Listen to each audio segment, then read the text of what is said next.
Welcome to episode 11 from Perfect English with Danny. Today we're going to talk about some grammar. We're going to talk about the difference between the simple present and the present progressive. Let's start with the simple present.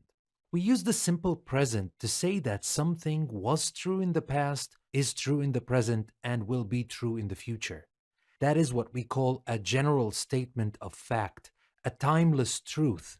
For example, we say water consists of hydrogen and oxygen. Well, this thing is not going to change in the future, and it has been like that since the very beginning of time. So, this truth is a timeless truth, is a scientific fact, something that doesn't change. The same goes when we say the average person breathes 21,600 times a day. And that is something that is a fact as well. Or when we say the world is round, and that is also a fact, a timeless truth.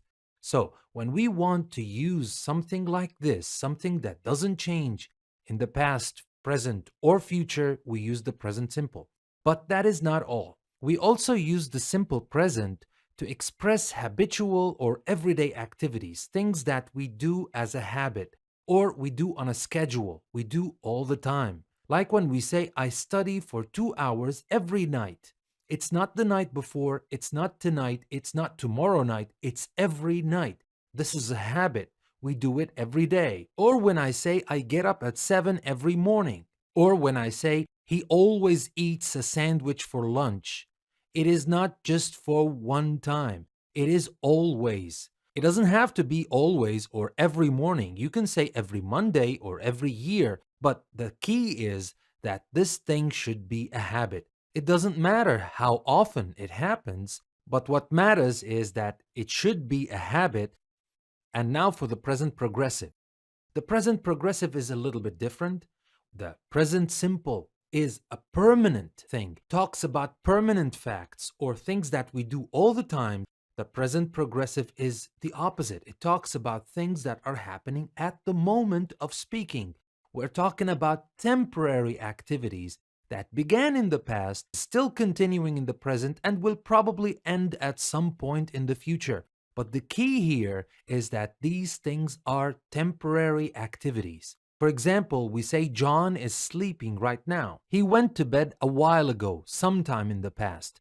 At the very moment, if you look at him, he is sleeping. He will wake up sometime in the future. But what matters is at the moment of speaking, temporarily, he is sleeping. So we use the present progressive. Let's take another example. I need an umbrella because it is raining. It started raining sometime in the past, and it will rain for 1-2 hours, maybe a couple of days, who knows. But what's important that at the moment of speaking, right now, it is raining. So we use the present progressive. Let's take another example. The students are sitting at their desks right now. If you look at them, you will see that they are sitting. Maybe they weren't sitting a while ago. Maybe they won't be sitting for long. It doesn't matter. What I care about, what you care about, is that this is a temporary activity that is happening right now at the moment of speaking. However, sometimes the activities do not need to be happening at the moment of speaking. These activities could be general activities people are engaged in at present, but not necessarily the moment of speaking. But the common thing between these activities and the activities that are happening at the moment of speaking is that they are both temporary. They might take longer, but they will end. These are not things you will want to do for the rest of your life or permanently in the long term. Let me give you a couple of examples to explain this more. I am taking 5 courses this semester. Maybe I'm having some coffee now. Actually, right now I'm talking to you, but I'm taking 5 courses this semester. I'm still doing this on a temporary basis. These 5 courses are not going to last forever. It's just this semester. It's a general activity I am engaged in at present, but not necessarily at the moment of speaking. Let's take another example. John is trying to improve his work habits. When he improves his work habits, it will be done. It's a temporary thing because he has a problem, he's working on it.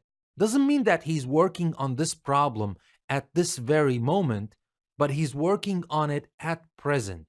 It is around the present, but it's still a temporary action. One last example: Susan is writing another book this year. Maybe she's not writing the book right now. Maybe right now she's sleeping or she's out with her friends. She's having dinner somewhere.